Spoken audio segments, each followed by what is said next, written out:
there is no victory to be found in any of these rulings.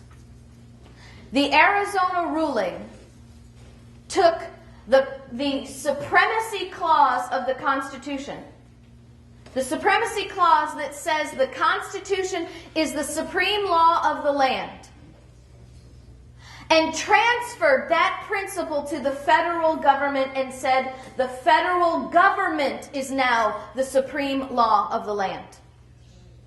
And worse yet still, in the very words of Justice Kennedy, it is not the government, but the broad discretion of its agents that are now the supreme law of this land. And that is a totalitarian government, ladies and gentlemen. It's pure and simple. Kennedy actually came out and said there is nothing illegal about being in this country illegally. And the victory that they're trying to find, for whatever reason, I'm not quite sure, maybe political, is that the body of the law was maintained. The officer's right to stop and inquire. But I want you to see what has happened, because it is no victory at all. What happens now, because of what Kennedy has said, an officer can stop a person, call Immigration and Customs, and inquire if that person is illegal. And once they find that the person is illegal, they can do nothing about it. Because it is up to the broad discretion of that agent to determine whether it is in the best interest of the agency, not the government, not the people, not the law. The best interest of the agency to detain that person. There is no victory in this ruling. The Health Care Act. There is no victory in the Health Care Act ruling. They did not find that the Commerce Clause could be spread and expanded to force us to make purchases. However, they expanded the Tax and Spend Clause to do that very same thing. Justice Roberts ruled that if they can tax you, they can not only tax you for what you buy, but for what you do not buy. He even placed in the ruling a hypothetical that if the government should pass a law that every home must have solar panels on their house, and homeowners refuse to do that, they can tax you for not putting solar panels on your house. And as long as they make that tax justifiable, there's nothing you can say about it. He said, Justice Roberts said, there is nothing unlawful. You will not be found in opposition of the law if you choose not to have health care. You simply have to pay the tax. He completely ignores the fact that if you do not pay the tax, you will be prosecuted. Not only that, what else can the IRS take away from you now? Our Congress passed almost unanimously Senate Bill 1813, which allows them to take your passport if they consider you to be significantly delinquent in your tax debt. In that law, they're also authorized to take all your firearms as if you're a felon, with no judicial ruling whatsoever, simply a certification from the director of the IRS. Period. No due process.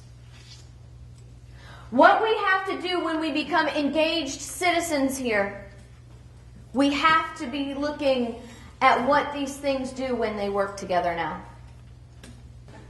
Let me show you the hope. Okay? George III perpetrated upon our founders stunningly almost identical situations that we're seeing today. Our founders told us that what George did to us had a happy effect. Do you know why? Because it woke the people up to their responsibility and duty to the gift of liberty. And I want to tell you that what has happened this week, these monumental decisions have had a happy effect. But we cannot run around hyped up on momentary emotion. We must now take that momentum and educate ourselves in the principles that we have to be the watchdogs for. Alexander Hamilton said in Federalist Paper 33 that when the government steps outside its bounds of its constitutional limitations, the people who have created this government, he says that the government is a creature of the people, must now stand and remedy the injury that's been done to our Constitution. We must understand, first, the proper perspective. The Supreme Court is not the ultimate arbiter of what is constitutional and what is not. The Constitution is the ultimate arbiter. Because the Supreme Court is merely 1/3 of the government. No more powerful, no less powerful than the other two, and they can act unconstitutionally the same as Congress and the President. And they have.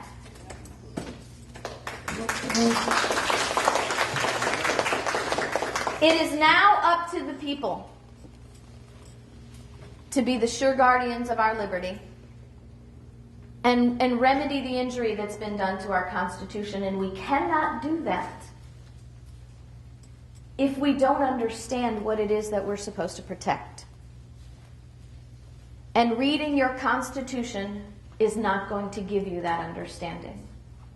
What you're doing here today will. So I commend you for taking a Saturday to devote your life, your fortune, your sacred honor, if not just for one day, to the preservation of a liberty that does not belong to us, but to our children. The second thing that we must do is we must demand that our states take back the power that they have handed to the federal government. The 9th and 10th Amendments demand, number one, the 9th Amendment demands, and you will see today, that all of the rights belong to the people. All of the time, all of them without reservation. Whether they are enumerated or not, they belong to the people. The 10th Amendment says all of those that have not been delegated to the federal government belong to the people through their states. You will also learn that only 4 powers have been delegated to the federal government, which means everything else belongs to the states. It is now incumbent upon the states